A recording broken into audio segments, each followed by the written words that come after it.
কত ভয় পাওয়ার কিছু নেই। ওই ওই ভিতরে সাদা ওইগুলোকে ওরাই বান্ধিছে। হ্যাঁ ওরাই একবার অসাধারণ অসাধারণ। সুবহানাল্লাহ।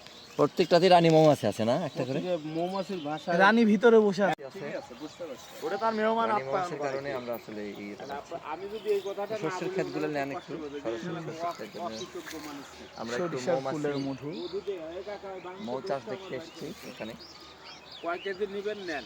আঙ্কেল আপনি এখান থেকে একটা ঢোপ নিয়ে একটা রানী মৌমাছি নিয়ে দৌড় দিলে কিন্তু ওটার পিছে পিছে সবই চলে যাবে। তাহলে আমার পুরো শরীরে মানে মৌচাক হয়ে যাবে। তখন নিয়ে আপনার বাগানেও চাষ করতে পারবেন, রানী তো আপনার কাছে। আর রানী তো আছেই তোমার আন্টি, ওই রানী যত না, আমি মৌমাছির রানী না, মৌমাছির রানী আসলে এটা এক রাজ্যে যেমন দুটো বাঘ বসবাস করতে পারে না, আচ্ছা সেই পরিস্থিতি হয়ে যাবে শেষে। আবার দেখা গেল যে বিপদ। হ্যাঁ, আমারটা তো মহারানী আর এটা তো রানী। তো কাজে কাজে এখানে তো ওই মৌমাছির রানী গলা টিপে মেরে ফেলে।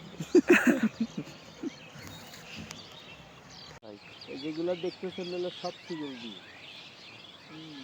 অন্য বক্সের কোনো মাছি ওর ভিতরে ঢুকতে দেবে না, অন্য কোনো কিছু ঢুকতে দেবে না। গার্ড আছে এগুলা। হ্যাঁ, এদের আলাদা একটা কি করছে হ্যাঁ, রাজ্য গঠন মৌমাছিকে করা রাজ্য তো। যার সুযোগই নেই, তাই না?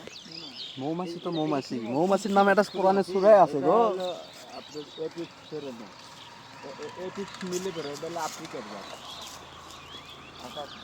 আকাশ ওই ওই মোড়ে থেকে লাও একবার। ওই ভাইয়ের কথাগুলো নিও।